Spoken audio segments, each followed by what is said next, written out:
Boa noite, Padre Junei. Boa noite, Luiz Gustavo. Eu não sei o nome de todos, mas de qualquer forma, todos que estão nos acompanhando nesse momento se sintam abraçados por mim, aqui da casa do Bispo esta noite, com a imagem de Nossa Senhora aqui do meu ladinho, Nossa Senhora Aparecida, padroeira desse imenso Brasil, e juntamente com vocês aí para celebrar a vocação, neste ano vocacional. Eu estou muito feliz de estar com vocês esta noite, hein? Pode crer. Boa noite, senhor Bispo. Meu nome é Elber, estou aqui com o Eduardo. Então, Elber e Eduardo vão estar questionando o senhor, né, sobre a questão da vocação. O senhor poderia só no início falar o que seria vocação? Porque a gente sabe que está uma live aberta, muita gente não faz nem noção do que seja isso. A vocação é uma palavra que nasce com a própria Igreja Católica. Ela é um chamado, vocare, do latim, quer dizer chamar, né? Como se fosse um eco de alguém que chama e esse eco vai se repetindo infinitamente. E a vocação é Deus quem chama, e portanto, se ele chama, alguém também escuta e responde. Na igreja, nós temos várias vocações. Tem a vocação, como vocês estão conversando hoje com um bispo, tem o padre Junei, nós fazemos parte, o bispo e o padre, fazemos parte também, os diáconos, daquilo que é chamado ministério ordenado na igreja. Depois, nós temos a vida religiosa, que são as religiosas mulheres que se consagram a Deus num convento, numa abadia, são as monjas, e as missionárias, que se deslocam para outros países ou às vezes dentro do próprio país para anunciar o evangelho. E nós temos as vocações leigas, que é o 99,9% das vocações são vocações leigas. Pais e mães de família, depois o chamado a ser catequista, a ser ministro, a trabalhar nas pastorais, na pastoral da juventude, na pastoral dos adolescentes, dos acólitos, dos coroinhas, da terceira idade, da sobriedade, assim vai. São mais de 50 as pastorais e serviços que existem na igreja do Brasil. E também, por que não, a vocação de alguém que, de repente, por escolha, decide de não casar, de não ser religiosa, de não ser padre, no caso do homem, mas decide de viver a sua vida no mundo, se dedicando à comunidade, se dedicando à igreja. Então, esses são os vários caminhos que a igreja oferece, e é sempre Deus quem chama e uma pessoa que responde. E não tem uma vocação que é melhor do que a outra. Não existe. Todas as vocações é sempre Deus quem chama e alguém que responde. Certo. E como foi, o senhor, o chamado ao sacerdócio? Como foi que o senhor chegou assim, a encontrar a vocação, a sentir o chamado? Eu vou tentar mostrar aqui para vocês, você vai me dizer se vai funcionar. Eu vou mostrar para vocês algumas fotos. Tá me vendo aí? Sim, estamos vendo. Sim. Aqui sou eu emburrado quando eu tinha lá os meus 6 anos de idade, né? Essas fotos foram projetadas quando eu me tornei padre, né? Olha aí, tinha a minha bicicleta. Olha lá. A casa de meus pais, né? Você pode ver que é uma casa de poloneses, tudo bem colorido, aqui é uma cerquinha vermelha, até aqui era rosa, aqui é verde. Muito bem. Paraná, Irati.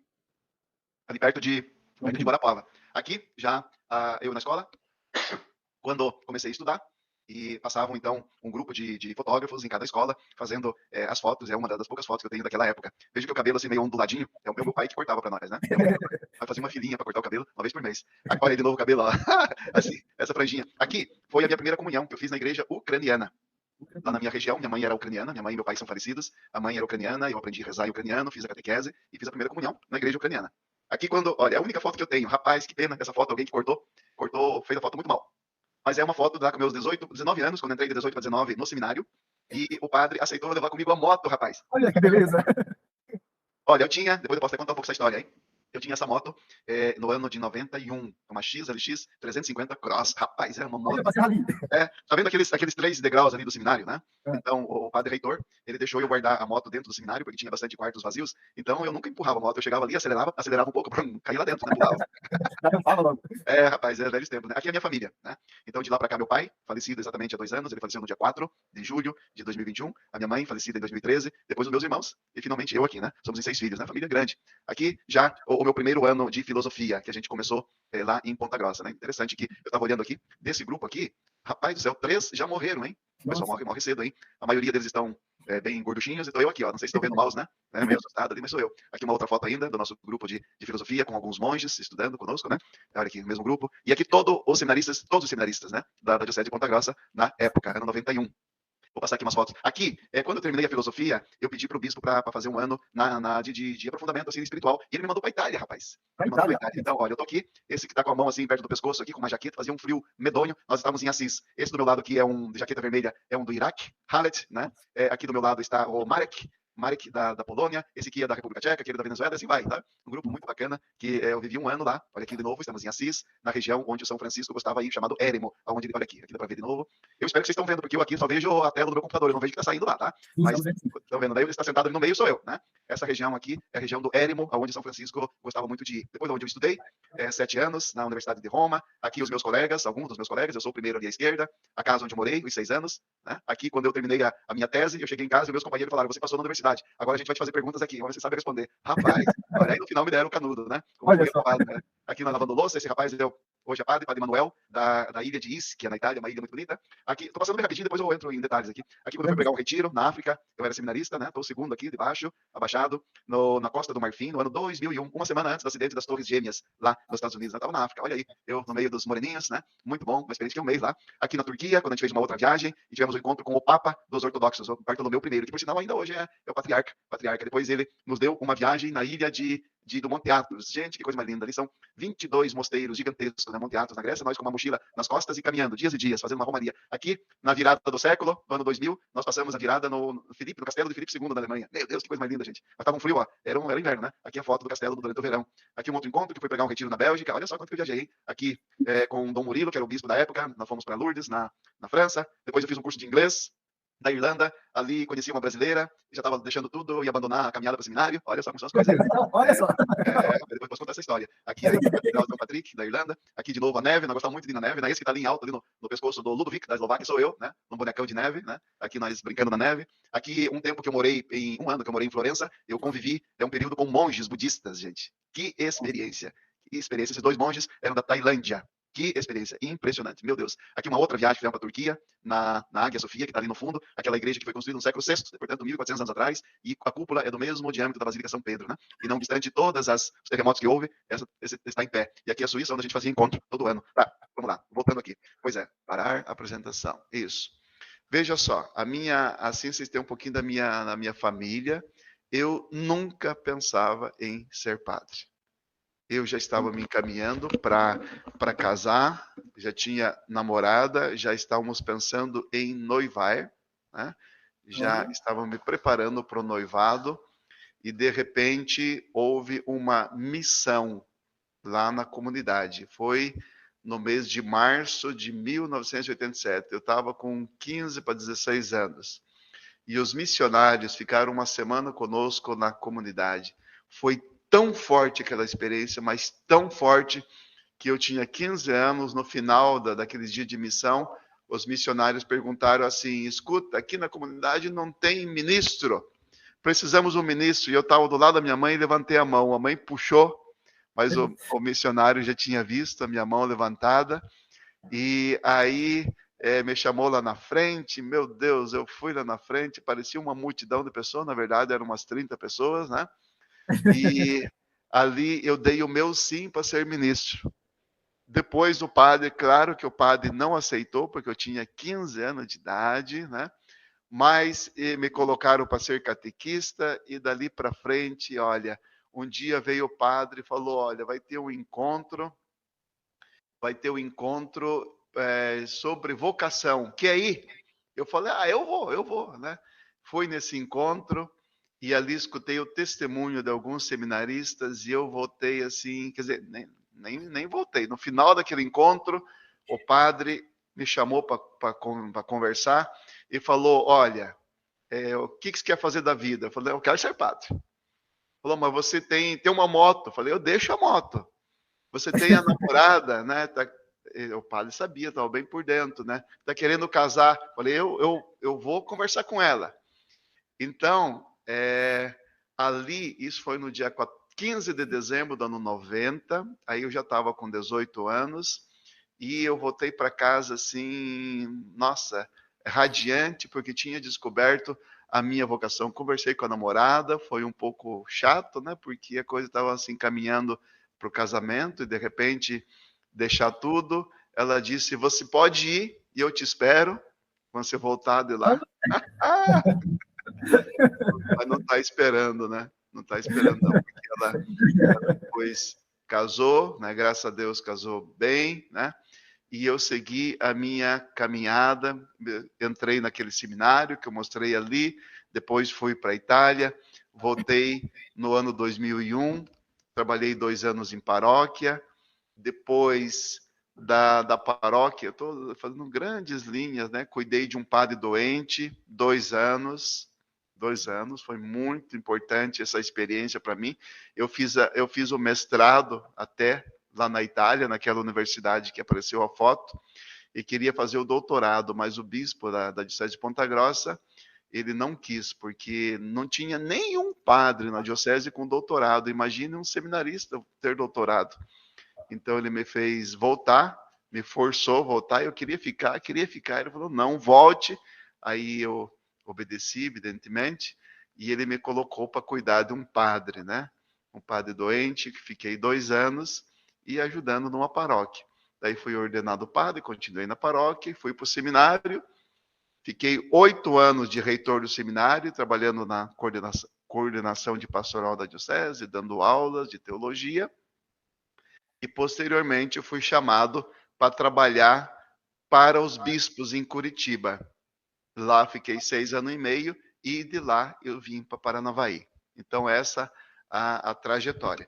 Mas eu quero contar um episódio. Aliás, talvez é melhor vocês me fazerem pergunta, né? Senão vai muito longe essa história aí. E Por vocês têm. favor, o senhor está abarcando absolutamente tudo. Pode continuar.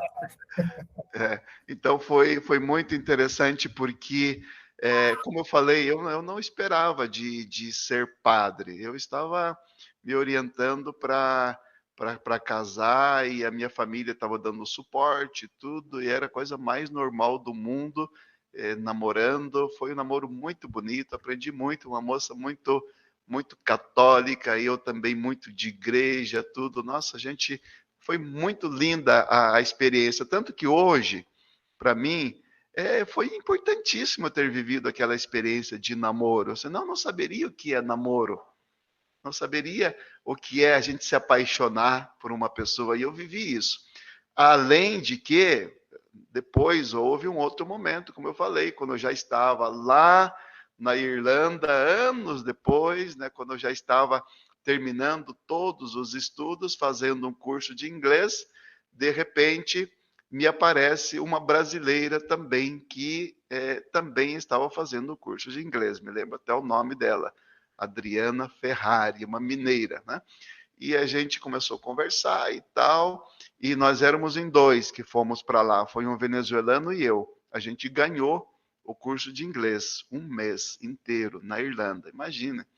Era um espetáculo, a gente estudava na faculdade só em inglês, chegava em casa, a família só entende inglês, então você tinha que forçar a aprender o inglês.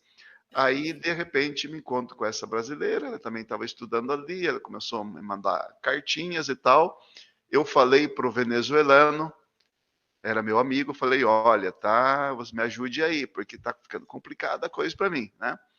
Aí, ela convidou para a gente ir num pub.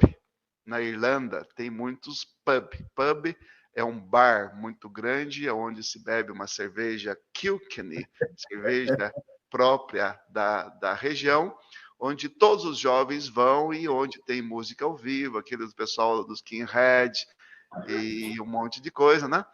E então, aí eu falei pro venezuelano, vamos, se você for, eu também vou no pub, num bar. Se você não for, eu não vou. Ele falou, não, eu vou junto. Eu digo isso porque o venezuelano estava numa outra casa, numa outra família, né? E cada um numa família diferente, para a gente não conversar em italiano entre nós dois. Mas a gente se obrigar a aprender o inglês. E fui naquele bar. E o venezuelano Alexander não foi. Deixou o senhor sozinho. Olha, aquele momento foi, para mim, foi decisivo, porque eu estava diante de uma moça muito bonita. Ela estava se formando já em medicina na Espanha, e ela, assim, muito reta também, muito católica, me olhando de frente a frente, falou, você tem que escolher o que você quer na vida. Ou você vai para frente, ou a gente sai e a gente volta para o Brasil, eu termino o meu curso daqui a pouquinho, a gente segue a vida. E, rapaz, né? Aí eu me lembro, né? Assim, frente a frente, né? Eu voltei para casa. Vocês já viram aqueles ônibus da Irlanda, da Inglaterra, aqueles de 2 andares, né? Sim. Eu subi no andar, né? Subi no primeiro andar do ônibus, eu sozinho, sabe?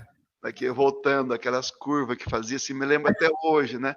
Voltando para casa numa crise do cão, né? Uma crise do cão. Daí cheguei em casa, era tarde já da noite, me ajoelhei, né? Me ajoelhei e comecei a rever toda a história, desde o chamado, toda a mão de Deus guiando a minha vida, e agora aquele momento ali, eu tinha que dar uma resposta. Eu tinha que dar uma resposta, né? Foi difícil, chorei, mas depois, de uma certa altura, nem sei que hora, isso era da noite, não posso dizer porque não lembro, mas eu disse, não, eu não posso voltar atrás, né? Deus me chamou até aqui, Ele me conduziu até aqui. Eu sinto que no prato da balança, em 2 pratos, pesa muito forte essa questão de casar, mas eu sinto também que Deus me chama fortemente. Então, eu disse, me dói, é muito difícil, mas eu tenho que seguir a vocação. Isso para mim foi importantíssimo, sabe? Porque iluminou para mim a minha estrada. Foi uma decisão muito forte que tinha que ser dada naquele momento. Claro que isso atrapalhou muito o curso de inglês, porque eu fiquei embaralhado, né? Fiquei embaralhado, não adianta, né? É a história, né? Todos nós, né? É a vida. Mas para mim foi, de novo, foi muito importante, porque depois que passou, eu vi o que foi que ocorreu. Escolher Deus. A gente segue Deus não quando tudo é fácil. A gente segue Deus quando tem outros caminhos. Você perguntava agora há pouco de vocação, né? O que é vocação? É um chamado que é tão forte que ele arrasta a gente, né? Agora, não é que não tenha outras forças. Existe sim. Existem outras forças, são grandes, mas uma se sobrepõe, e foi o que ocorreu para mim. E graças a Deus, né? Porque senão eu não estaria aqui hoje com vocês, estaria com uma família, e provavelmente uma família muito bonita, imagino, mas Deus me manteve nesse caminho. Certo. Que bom, né? E feliz, né? Porque escolheu o certo para o senhor, no caso, né? Sim. Cada um tem o seu chamado. É importante seguir o seu chamado, né? Eu sempre digo, já termino aí, eu sempre digo, é fácil a gente saber qual vocação, no caso, falar aqui do rapaz, né?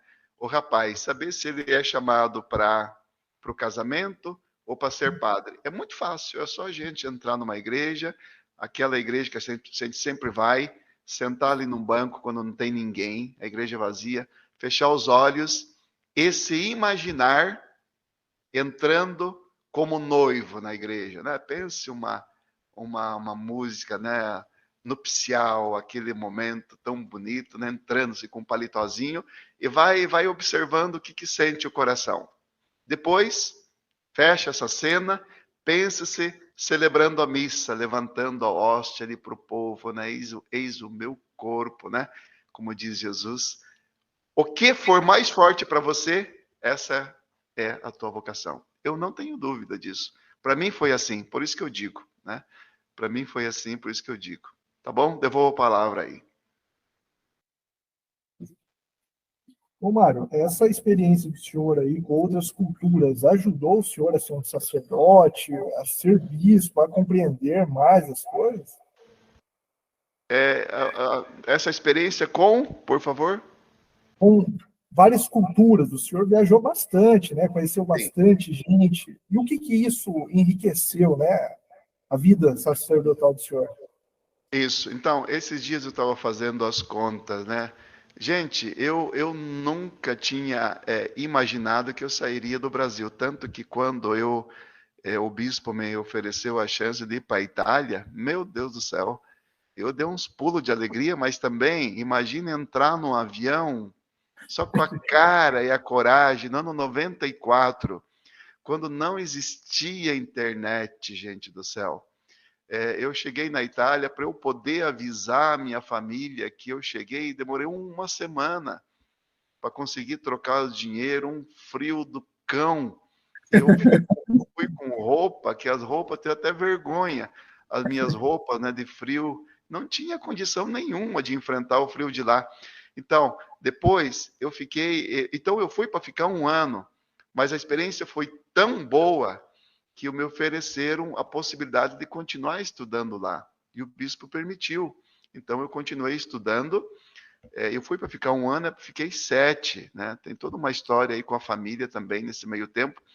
E nesses anos, em vez de voltar nas férias, o que também era muito caro, eu optei por ficar lá.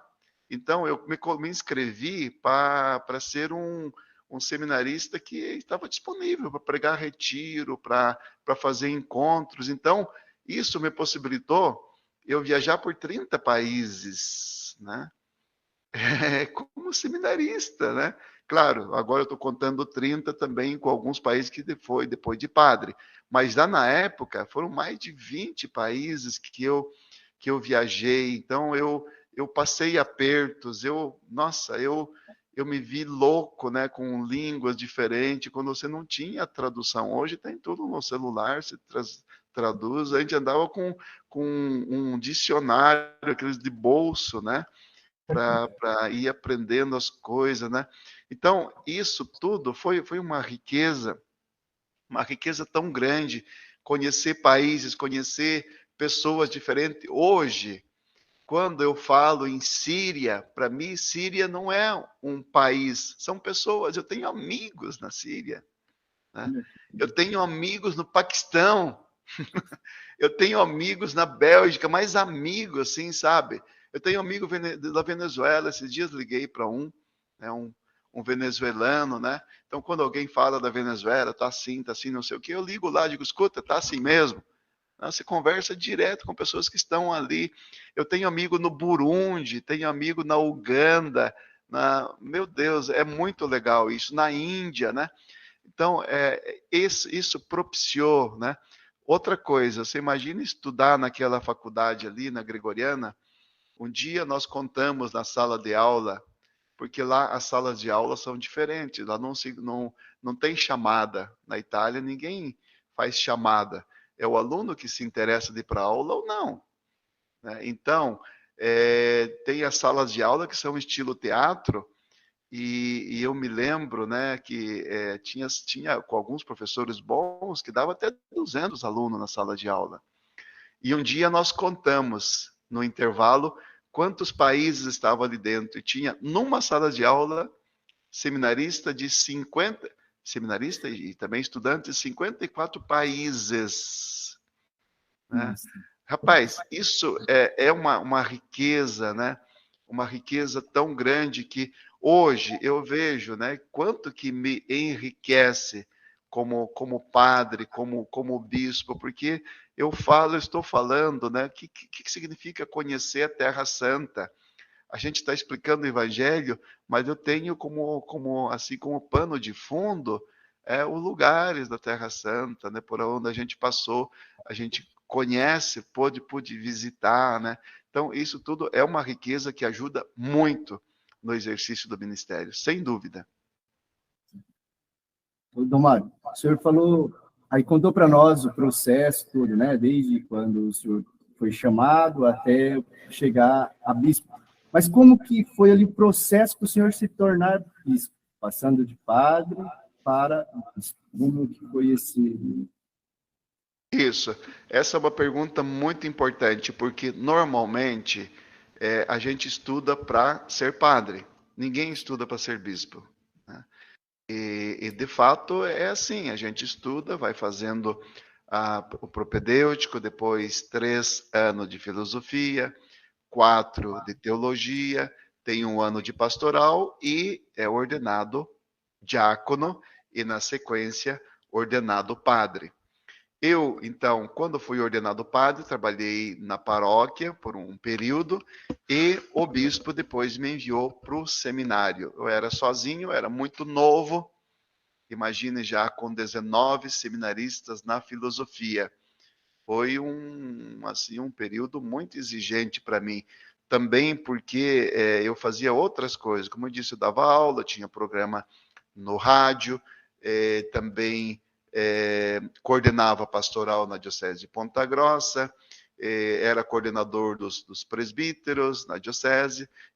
Houve um momento que eu tinha 8 funções na diocese, era demais. Eu era bem acelerado. Se hoje sou um tanto acelerado, coloque um tempo atrás, muito mais, né? E aí, quando trabalhava daí com as missões populares em Ponta Grossa, nós tínhamos um jornal da diocese que a gente colocava ali todas as informações. E esse jornal era mandado para a diocese, manda, né, para todos os bispos, né, e mandava e manda ainda.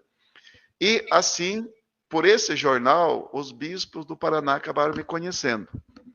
Quando precisou um secretário em Curitiba, porque eu vou fazer uma explicação aqui.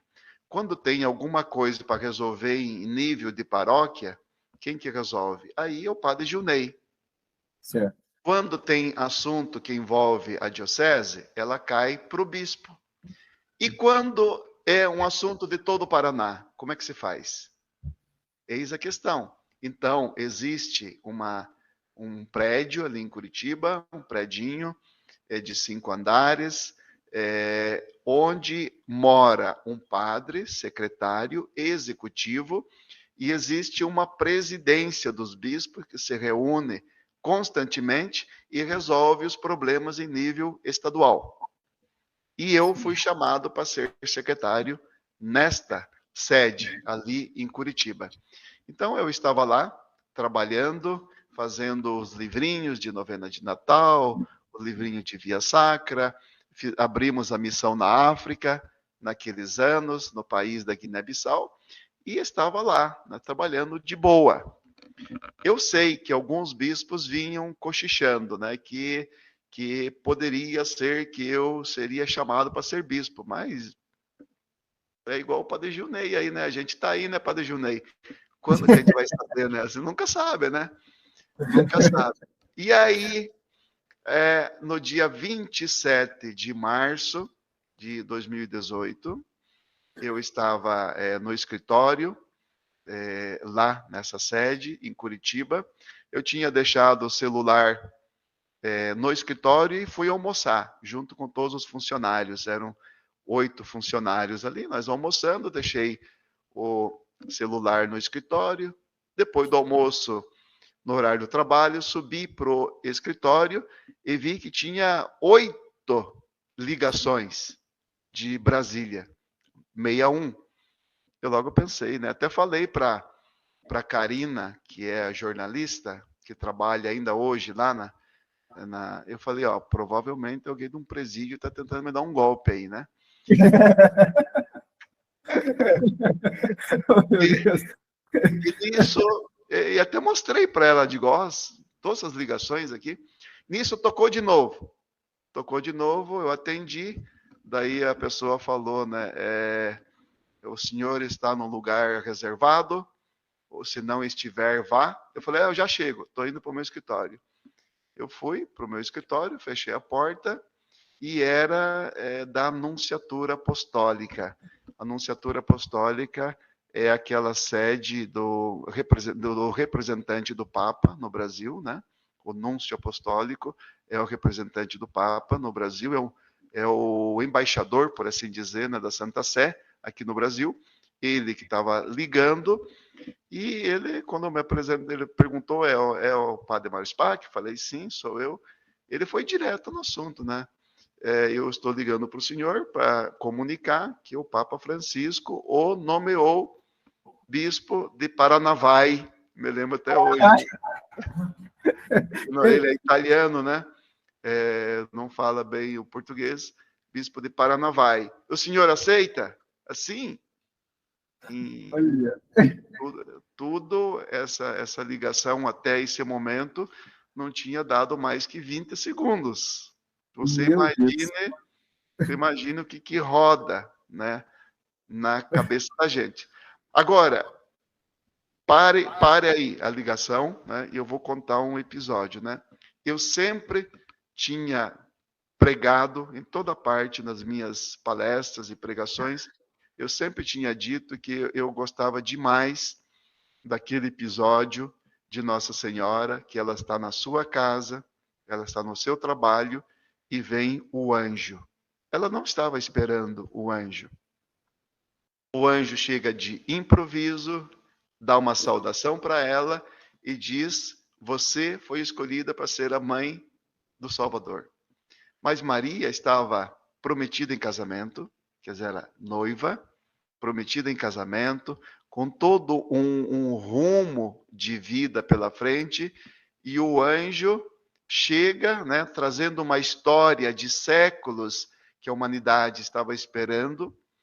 Maria sabia que ela conhecia o Antigo Testamento, aquela passagem, eis que uma virgem dará à luz um filho. Ela sabia, mas ela nunca imaginava que ela seria a escolhida, né? Posso pensar que ela nunca imaginava, de forma alguma. E o anjo apresenta, né? E ela diz, mas como que vai acontecer isso, né? Eu não conheço homem, quer dizer, eu não tenho relacionamento de mulher com nenhum homem. E o anjo explica, pela primeira vez ela ouve do Espírito Santo, ela não sabia que existe o Espírito Santo, porque ninguém sabia que em Deus existe Pai, que em Deus existe Filho, que Deus existe Espírito Santo. No Antigo Testamento era só Javé.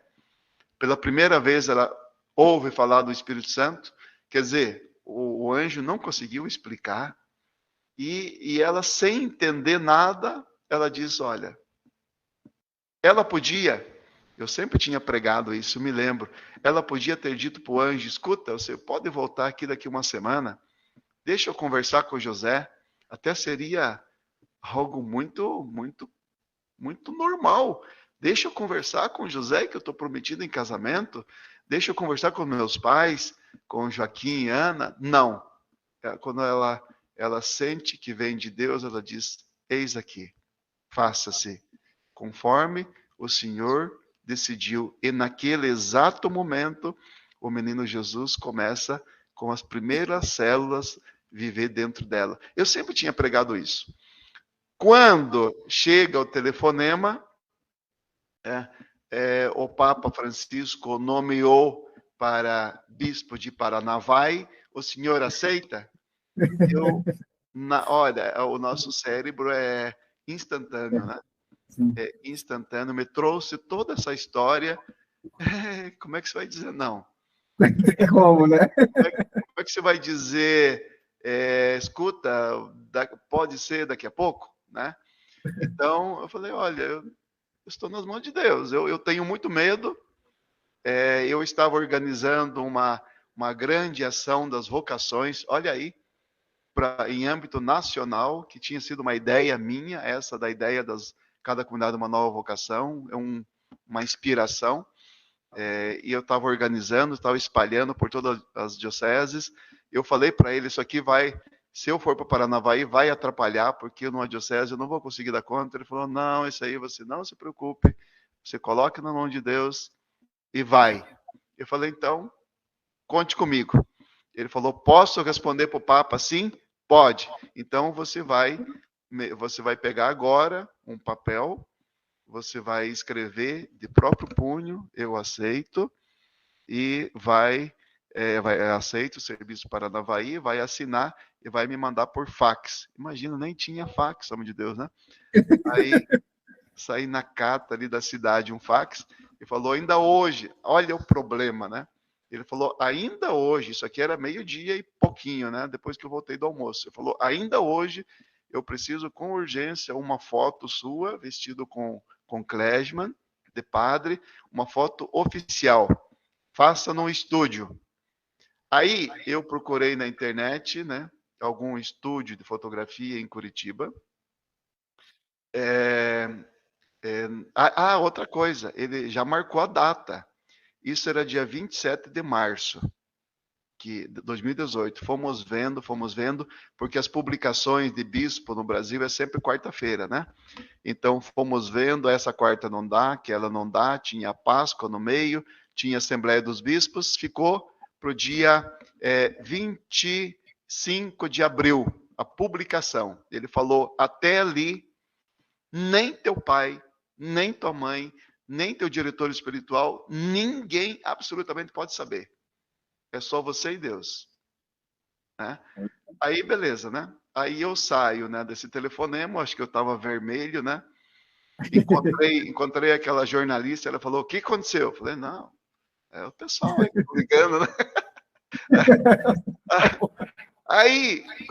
Aí eu procurei os estúdios para fazer a foto, né? Para fazer a foto. E fui nos 2 estúdios no local em Curitiba. Por causa desta onda de coisa digital, fecharam os estúdios. Não tem estúdio de foto. Aí a Karina ali sendo jornalista, eu tentei passar uma mentira para ela, porque nessa altura você tem que mentir, né? Você não tem outra chance, né? Aí eu falei assim, olha, Karina, meu pai e a minha família estão querendo fazer uma festa e querem uma foto oficial minha. Né? Então você pode tirar uma foto minha oficial, né? Então eu tinha uma máquina assim boa. Subimos lá, procuramos a iluminação, eu me vesti de tudo de padre, palitozinho e tal. Não, essa foto não ficou boa, tire outra. Aí ela chegou bem perto e falou, viu, para onde que você foi nomeado? Nossa!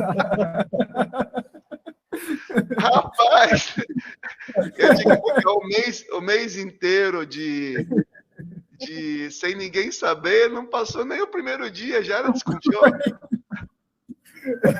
Aí eu falei, olha, Karina, você vai ter que fazer um juramento, né? Porque eu fiz um juramento e você já desconfiou as coisas, né? Você vê que coisa. Mas depois foi providencial. Já te conto por quê. E aí fizemos as fotos e tal, eu falei, ó, eu vou te dizer que eu fui nomeado bispo, só não te falo de onde. Então você não vai saber de onde. Porém, passou quase um mês disso e ela guardou segredo, hein? Impressionante, né? Guardou segredo porque no dia da publicação ninguém na casa ali dos funcionários sabia. Todo mundo, então significa que ela guardou segredo. E aí, 3 dias antes de sair a nomeação, a gente eu subi com ela aqui para Paranavaí e a gente fez aquele vídeo, né? Eu de camiseta entrevistando o povo, o que o povo pensa do novo bispo. Tá vendo? Se ela não soubesse, não teria como. Ali ela já soube que eu viria para Paranavaí. Então a gente fez as imagens e guardou as imagens. Nesse meio tempo, daí quando saiu a notícia, a gente foi preparando o vídeo que foi lançado aqui no dia da minha posse, né? Tá vendo? Então foi assim. É um susto, sabe? Porque você, como eu falei, a gente estuda para ser padre, não para ser bispo. E quando a gente vai vendo o que é ser bispo, é muita coisa, porque você tem que pensar tudo. Você tem que pensar desde as crianças, pastoral da criança, tem que pensar nos idosos, tem que pensar nos padres, nas vocações, nas religiosas, na administração, nos bens da igreja. Depois você assume várias funções, como hoje eu recebi mais uma missão ainda da igreja, né? Eu já tinha várias coisas, agora me colocaram de referencial nacional da pastoral do turismo, né? Aí eu tenho 2 funções nacionais, você imaginou? Uma é essa agora, pastoral do turismo, e a outra é junto a todo o setor carismático do Brasil inteiro, né? Que envolve os 15 mil grupos de oração, as 800 novas comunidades, sendo uma a Canção Nova, outra Shalom, a terceira Obra de Maria, Aliança de Misericórdias, tem 800 assim, já imaginou? Os meios de comunicação, escolas de evangelização, padres, cantores, tudo isso a igreja coloca num grande guarda-chuva e diz: você segura o guarda-chuva. Qualquer coisa que acontece, você é o referencial. Então, eu sou referencial dessa realidade aí. Depois, no Paraná, sou secretário dos bispos, né? Eu que conduzo as reuniões, organizo os assuntos e também sou ainda o bispo encarregado da parte missionária no Paraná, que envolve inclusive a missão da África. Já imaginou? Só isso. Daí tem todo o trabalho aqui na diocese. né, o trabalho aqui na Diocese, iniciação à vida cristã, que agora estamos levando para frente, o evangelho nos meios de comunicação, as visitas pastorais, as crismas, as celebrações nas paróquias, os problemas que vão ocorrendo, né? Porque sempre onde tem pessoas vão acontecendo problemas. Então, olha, trabalho que não falta, né? Mas eu sou muito feliz. Eu digo para vocês, olha, só de ver a alegria, né? Eu voltando, né? Esse domingo à noite, sábado à noite, lá de São Carlos do Ivaí, depois de 4 dias, né? Que foi super intenso da visita pastoral. E Padre Junei, um dia a gente pode fazer a visita pastoral aí em Marilena também, né? Eu gostaria de ir aí, né? Para a gente ficar uns 4 dias, né? Visitando as famílias, os doentes, as empresas, a prefeitura, a Câmara e os meios de comunicação, celebrando com o povo. Isso tudo é muito bonito. Então a gente volta com uma alegria tão grande, cansado, mas muito feliz. E eu sou assim, eu estou muito feliz aqui na cidade de Paranavaí. Estou mesmo, né? Me sinto em casa, onde vou, abraço as pessoas me abraçam. Em síntese, é muito bom a gente fazer aquilo que Deus chamou e a gente está fazendo e procurando fazer da melhor das formas possível. Tem erros, tem pecados, porque faz parte da vida humana, mas tem muita coisa bonita. Tá certo. Quem sabe logo, logo cardeal também, né? E aí, assim, aí é outros pepinos, né? Aí eu te digo com toda a segurança, né? Não almeja. Verdade mesmo, né? Porque na igreja, assim, quanto mais coisa você faz, quer dizer, quanto mais, entre aspas, quanto mais você sobe, né, na hierarquia, mais pancada você leva. Mais trabalho você tem. Só pense só o que significa o cardeal ter que ir uma vez por mês para Roma. Rapaz, são 2 noites em avião por mês. Você tem que preparar palestras, daí não vai ser para conversar com gente de Marilena, né? Que é super bom, que é super simpático. Você vai ter que fazer conferências com grandes universidades, com grandes setores da igreja, porque cada cardeal vai abraçar um setor em âmbito mundial. Eu tenho um amigo, por exemplo, cardeal, que é dos padres do mundo inteiro. Tenho outro que é amigo meu, que é do sínodo. Coordena o sínodo do mundo inteiro. Aí a coisa se torna muito complicada, né? É muito complexo. Bom, Mário, olhando para a questão assim familiar, o senhor voltando lá atrás, quando o Mário decidiu, né, ainda Mário, ser seminarista, em relação às famílias, a gente observa hoje que o pessoal quer ver os filhos bem, né, mas quando fala que o filho vai para o seminário, vai para uma vida religiosa, o pessoal tem aquele pé atrás, né? Não sei se é questão cultural, enfim. Hoje, né, é uma pergunta um pouco complexa. O senhor, olhando hoje para trás, qual seria o conselho que o senhor poderia dar para esses pais? Né, que o senhor, de fato, se achou, e todos nós vemos isso. Né? O senhor é feliz no que faz. Né? Como o senhor poderia orientar esses pais aí? Isso. Na verdade, todos os pais querem ser avós, né? E é uma coisa muito bonita, né? Ter netos é coisa linda e a gente vê as avós de modo especial. Nossa, o amor quem sabe até maior do que para os próprios filhos, né? Tem para com os netos. Então é evidente que esse sonho de ser avó, ele ronda o coração das mães, né? E dos pais serem avós. Mas uma coisa eu te digo, né? Santo dizia assim, que quando a família deixa um filho seguir uma vocação, o próprio Jesus vem ocupar o lugar na casa. E eu quero dizer que eu acho que é isso mesmo. Deixa eu contar um fato para vocês que me marcou muito. Me marcou muito. Eu estou vindo de uma visita pastoral em São Carlos do Ivaí.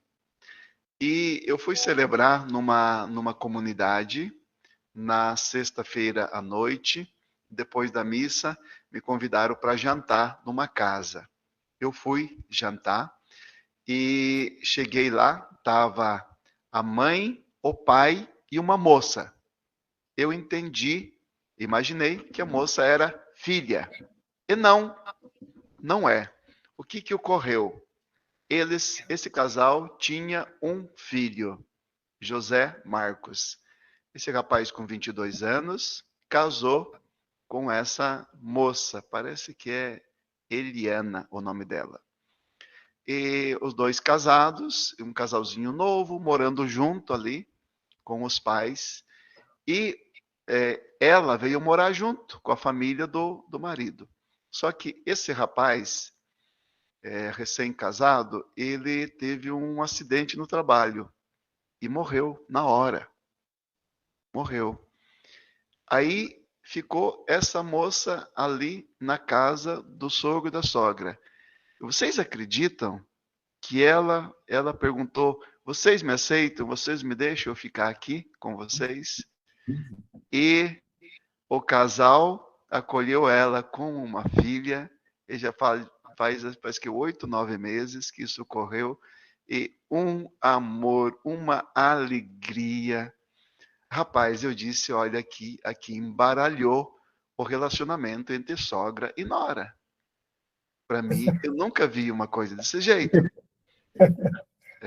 Porque já imaginou o que significa a perda do filho? Mas aquela mãe tem uma fé tão grande, ama tanto, que para ela o amor é tão grande que para ela o filho está mesmo em Deus e está.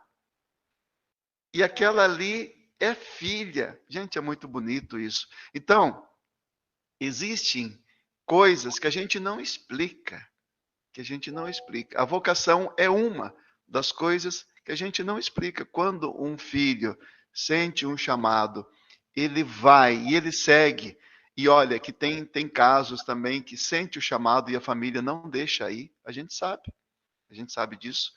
E tem gente, eu vou falar para vocês, tem gente que casou e anos depois de casado vem aqui, começa a conversar com a gente, se trama a chorar. Falou: bispo, eu deveria ser padre, mas a minha família não me deixou. E que coisa, né? Não é que ele não é feliz na família, mas ele sente um vazio, porque o chamado dele era para ser padre. E a família gostaria de ter neto. Ele até deu os netos, mas não sente-se cheio, pleno. Isso é impressionante, isso ocorre. Na minha família não ocorreu. Quando eu voltei daquele encontro que eu fui, que o padre me convidou, os seminaristas contaram o testemunho, eu voltei para casa, eu voltei assim radiante, comentei com o meu pai e minha mãe, e eles deram apoio, e meu pai falou uma frase que nunca mais eu esqueci. Ele disse: vai, se você vê que não é essa sua vocação, você pode voltar, porque o teu lugarzinho está aqui na casa. Mas vai.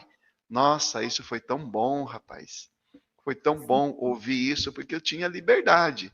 Eu fui, e depois a namorada, né, esperando que eu voltasse, né? Mas voltei. Tá certo.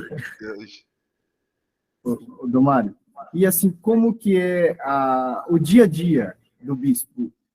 Como que é assim o andamento? Fala um pouco para a gente como que é. Isso. Então, a igreja tem algumas orientações. A igreja pede que o bispo acorde às 6 da manhã, não depois.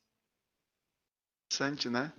Já tem uma coisa e para mim isso é um problema, porque eu para levantar cedo, olha, rapaz do céu, né? Mas então eu procuro dormir mais cedo para que a gente levante cedo. Por que isso? Porque é cedo que se faz as orações. A igreja já sabe. Se não rezou cedo, você não reza mais. Não vai ter tempo.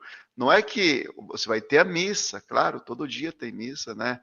Ou eu celebro numa paróquia, ou eu celebro aqui, né? Todo dia a gente celebra a missa. Mas, fora a missa, a gente tem que rezar. Então, primeira coisa, você vai olhar no direito canônico, um dos primeiros lugares onde deve existir o Santíssimo está lá, casa do bispo. Interessante. Então, e acorda às 6 da manhã. Por quê? O bispo precisa rezar. Esse é um primeiro ponto. Quando a gente pega lá o Novo Testamento, você lembra aquela passagem que Pedro e os apóstolos receberam uma reclamação dos gregos porque as viúvas gregas não estavam sendo atendidas. Aí Pedro reuniu o grupo e decidiram criar os diáconos, e daí falou assim: vocês se dedicam às mesas e nós nos dedicamos à palavra de Deus e à oração. E o bispo é sucessor dos apóstolos. Então, o bispo tem duas funções: rezar e pregar o evangelho. É por isso que eu me esforço para ter um evangelho na internet, ter um outro evangelho na rádio, ter mais uma tradução do evangelho mais completa ainda para os grupos da iniciação à vida cristã, porque isso faz parte, é o número 1 do bispo: rezar, pregar o evangelho e depois ser próximo, cuidar dos padres. Isso está no feijão com arroz do bispo. O bispo tem que deixar tudo de lado. Então é muito difícil ocorrer de um padre me escrever e eu não responder no dia. Só se eu não conseguir. Porque isso se sobrepõe. Vem antes a qualquer outra coisa. Vem antes. Então, é a missão do bispo. Então, o que ocorre no dia do bispo? A gente acorda aquele horário, toma um banho, se prepara, faz as orações. Às 8h30 começa o dia, os atendimentos. Melhor às 9h, porque a gente sempre coloca às 9h os atendimentos, porque às vezes você tem uma palestra para preparar, você tem uma homilia para preparar no final de semana, você tem uma programação que tem que seguir. Então, a gente se prepara para isso. E esse é o tempo até às 9h da manhã. Das 9h ao meio-dia são atendimentos, ou visitas, ou resolver problemas, ou trabalhar algum assunto, preparar alguma coisa, estudar. Tudo isso envolve. Preparar o dia a dia da organização de um trabalho que tem uma cobertura de uma diocese. A nossa diocese é pequena, nós temos 260 mil habitantes, mas nós temos dioceses, meus irmãos, de 2 milhões de habitantes. Você pensa o que significa isso, né? De 400 padres, 500 padres, como é São Paulo. Só para conhecer os padres pelo nome já é uma coisa difícil. E daí os seminaristas, a formação, as religiosas. Então, tudo isso vai ocupando a vida do padre. E, chegando o momento da tarde, é bastante raro os dias que eu não tenho celebração à noite, como é o caso hoje, que eu não tinha, por isso eu posso estar com vocês. Mas é bastante raro, né? Pega fileiras de celebração, assim, que vão meses a fio. Às vezes que você tem raramente o dia de folga que não tem a missa à noite. Mas normalmente até as terças-feiras tem, às vezes, missa à noite. Então, esse é o dia de semana. E o final de semana, vocês imaginam, né? Eu estou nas paróquias, eu estou nas comunidades, eu estou nos encontros, como esse final de semana agora, estou indo lá para Ponta Grossa, vai ter os 50 anos de padre do bispo, 25 de bispo, então vão estar celebrando lá no sábado, e eu volto no próprio sábado, porque domingo tem vários encontros aqui, que eu tenho que estar presente, tem uma palestra, inclusive, com o ECC. Depois, na parte da tarde, eu tenho 2 missas, substituindo o Padre Adão, que está fazendo um curso lá em Matinhos, Então, eu tenho a missa da São Pedro, às 18, às 19h30, em Porto Rico. Já tenho que voltar rápido, porque na segunda-feira nós vamos com os padres no retiro, para Toledo. Então, assim vai. É bastante cheio de atividades. Depois tem toda uma parte documental, que o bispo registra tudo aquilo que faz, né? Eu tenho um livro tombo, em que eu anoto tudo aquilo que é feito. É feito isso manualmente, manuscrito, para provar que é a gente que está fazendo. Sim. Também isso, né? Depois, as Assembleias dos Bispos, esses trabalhos que a gente tem fora da diocese. Então, é bastante cheia a programação, é bastante cheia mesmo. Né? Certo. E na ausência, com todas essas atividades, na ausência do bispo, quem pode assumir, ou não sei como que pode ser? O que se faz? Quando morre o bispo ou é transferido, são as duas possibilidades, né? Quando morre o bispo ou é transferido, a diocese fica, se chama assim, em direito canônico, vacante. Vacaciones, em espanhol, é férias, né? Quer dizer, a diocese fica em férias, por exemplo, de bispo. Nesse caso, todos os cargos deixam de existir dos padres. Tudo, cada um entrega, por assim dizer, o cargo, né? Com a nomeação de um bispo, com a morte do bispo. Com a morte do bispo, tem todo um protocolo a ser seguido. Tem todo um protocolo a ser seguido de comunicação, de celebrações, tem tudo, tem várias coisas aí que quando morre já se vai buscar o que deve ser feito. E quando se transfere, então naquele momento o bispo deixa de ser bispo. O Papa anunciou que o bispo foi nomeado para uma outra diocese, ele deixa de ser bispo da sua diocese. Ele continua como administrador, mas já não é mais bispo. E o único grupo que permanece em pé é chamado Colégio de Consultores, que é um grupo que existe na diocese, que a cada tanto eu reúno. São os padres, são 6 padres, aqui na nossa diocese são 7, no mínimo 6, aqui nós temos 7. E esses padres se reúnem para ajudar o bispo em algumas decisões que ele precisa tomar. Quando morre o bispo ou é transferido, esse é o único grupo, Colégio de Consultores, que permanece com a sua missão. E aí eles se reúnem e elegem entre eles um que vai ser o administrador até chegar o próximo bispo, o administrador diocesano. Aqui, no caso, antes de eu chegar, era o padre Silvio César Pereira, que é da Catedral aqui de Paranavaí. Ele era o administrador diocesano, que ele fica administrando a diocese até a chegada do novo bispo.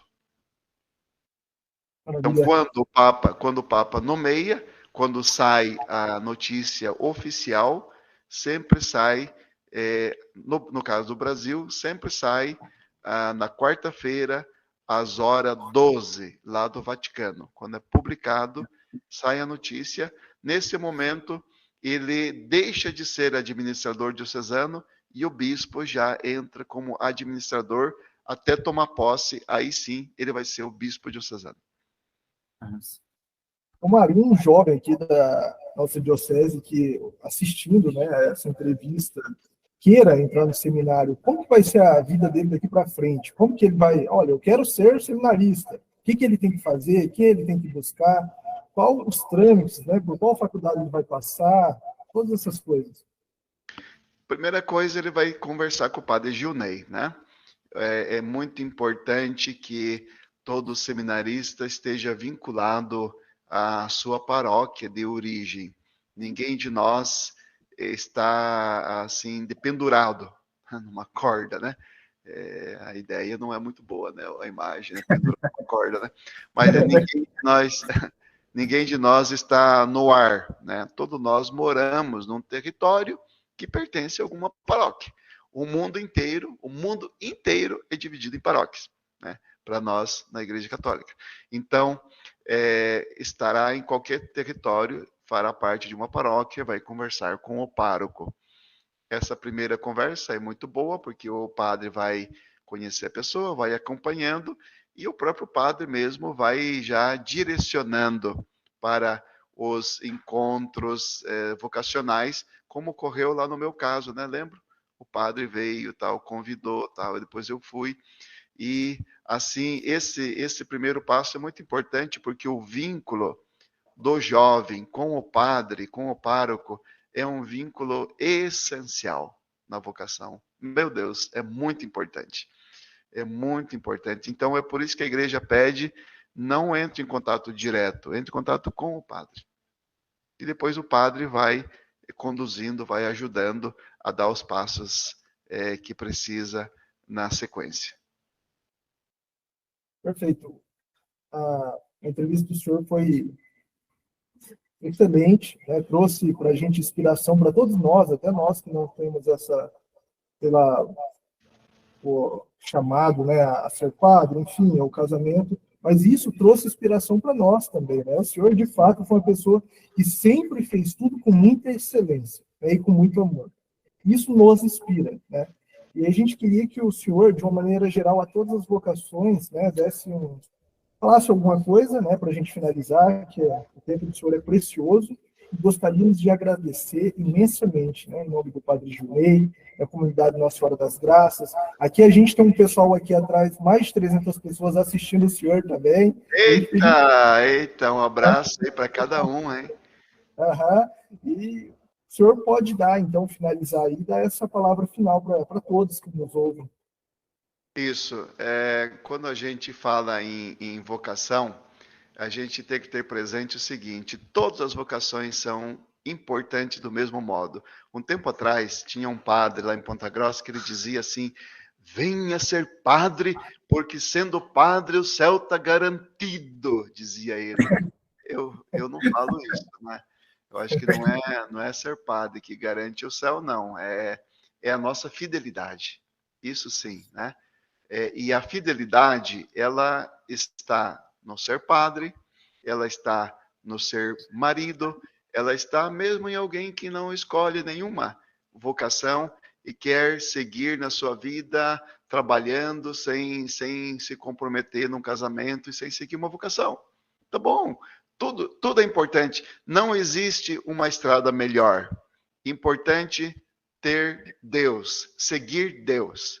Na vocação que Deus dá, seguir Deus. Isso é o mais importante. Então, é isso que eu deixo, né, para os pais e também os pais que não tenham medo. Se um filho, uma filha quiser seguir a vocação sacerdotal, religiosa, apoiem, porque é muito bonito, gente. Eu sei que nós temos também gente que desiste de ser padre, porque não é moleza, não é fácil, não. Se fosse fácil, estaria cheio de padre. Não é. É desafiador mesmo.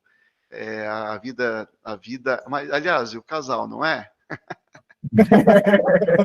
É a mesma coisa, né? Não adianta, né? Alguém que quer seguir uma vocação, que quer realmente constituir uma família, ser uma pessoa de bem, vai ser difícil.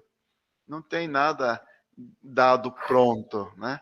Mas vale a pena, porque, nossa, é tão gostoso. Eu gosto demais quando eu chego nas famílias, vejo as famílias reunidas, todo mundo ali naquele cantinho que é a família. Meu Deus, é divino de bonito. É divino de bonito. E por isso todas as vocações são iguais, importantes. Mas, se os pais tiverem o chamado de um dos filhos para a vida sacerdotal religiosa, que não impeçam, deixem ir. Tá cheio de gente, né, que às vezes o pai força o filho a fazer uma faculdade e o filho até faz, porque a mãe pediu, mas o filho chega no final, ele muda. Depois morre o pai, morre a mãe, o filho muda, vai fazer outra coisa, porque ele foi para fazer o que o pai queria, mas não aquilo que ele sentia. Percebe? Então, que os pais deixem livres os filhos, acolham qualquer que seja a decisão do filho. Apoie, dêem sustentação para que ele ou ela sigam a sua estrada. Esse é meu conselho, se assim pode dizer, porque conselho ninguém mais dá, mas a gente percebe que é bonito quando isso ocorre numa família. Tá bom? Muito obrigado aí, meus irmãos. Um abraço de novo para nosso querido Padre Junei, né? E toda a comunidade marilena. Gosto muito de ir aí. Gosto muito de ir aí. Esperamos o senhor aqui, então, né? Para conhecer, para participar conosco, que nem o senhor fez nessa cidade que o senhor estava. E me perdoem que eu não tinha entendido. Eu tinha entendido que era uma live, inicialmente, né? Daí, live, eu ir lá ou ficar aqui não teria diferença por uma live. Mas depois, hoje à tarde, um pouquinho antes dessa conexão, eu fiquei sabendo que não era uma live. Mas aí já não dá mais para correr atrás do prejuízo. Não vai faltar oportunidade, viu? O senhor está aqui conosco. Valeu. Grande abraço, então. Tchau. Deus abençoe vocês. Deus abençoe a todos que nos acompanharam nesse momento aí.